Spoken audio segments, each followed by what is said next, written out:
A sock puppet became a household name. Then it died on national television. March 2000. The Macy's Thanksgiving Day Parade had just ended. Pets.com's mascot, a white sock with googly eyes and a squeaky voice, had marched down Fifth Avenue to cheers. 75 million Americans knew that sock. It had a television deal, a merchandise line, an IPO that raised $82.5 million. 3 months later, the company filed for bankruptcy. The sock was gone. The warehouse was empty. The dream was over. To understand how this happened, we need to rewind to 1998. The internet was still new. Most people didn't have broadband, yet venture capitalists had decided that the web would replace every retail model on Earth. They had capital, they had conviction, and they had no patience for profit. Pets.com arrived in 1998 as a simple proposition: buy pet supplies online and have them delivered.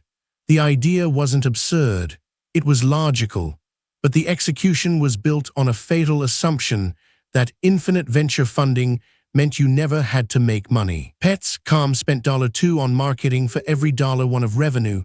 They mailed catalogs to millions. They ran television spots. That sock puppet cost them $100,000 per appearance.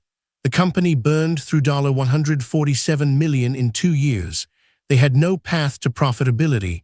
They had no plan. They had a sock. The real problem wasn't the sock. It was the math. Pets.com's core business, shipping heavy, low-margin items like cat litter and dog food, was economically impossible at scale. Shipping costs alone destroyed any profit margin. No amount of brand recognition could fix that. But Pets.com wasn't alone. Across the internet economy, the same disease spread. Everyone thought Webvan was the future of groceries. They were catastrophically wrong. Webvan launched in 1996 with a singular vision: replace supermarkets with online ordering and 30-minute delivery. The company raised $375 million. It built automated warehouses in 17 cities.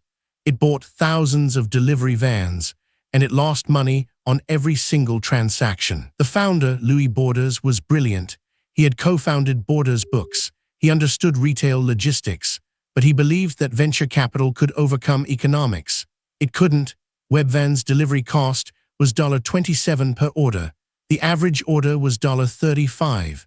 The company went bankrupt in 2001, having burned through nearly all of that $375 million. The pattern repeated across hundreds of companies. Flues.com sold digital currency. It burned $30 million and vanished.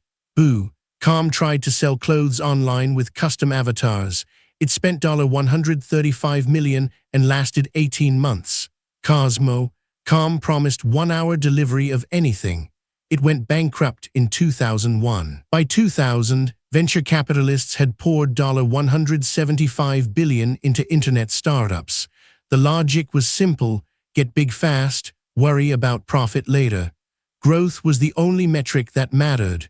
Revenue was optional.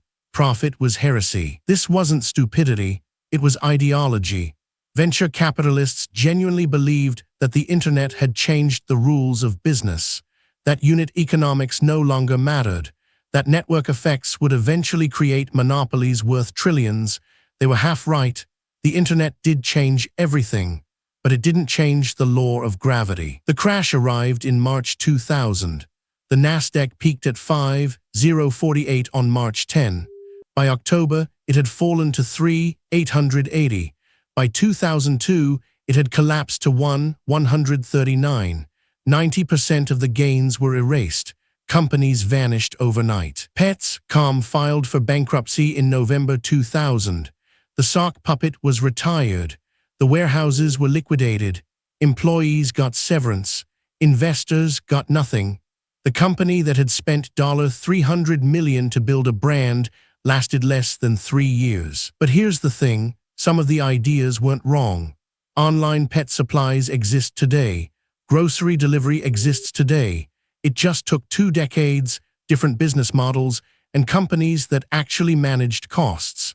Amazon eventually dominated both markets, but Amazon didn't try to do it in 1998. The dot-com bubble wasn't a failure of vision, It was a failure of discipline. Venture capitalists had capital, founders had ambition, but nobody had the patience to build sustainable businesses. Everyone wanted the next Microsoft. Nobody wanted to wait for it. The casualties were real. Hundreds of thousands of employees lost jobs, billions of dollars evaporated. Families lost retirement savings. But the lesson wasn't that the internet was a bubble. It was that unlimited capital plus zero accountability equals catastrophe. Today we call it irrational exuberance. Then it felt inevitable. The internet was going to change everything. It did, but the sock puppet couldn't deliver groceries fast enough, and no amount of venture capital could make the math work. The bubble burst, the market corrected, and the sock died. Subscribe for the next financial collapse, where greed meets mathematics, and mathematics always wins.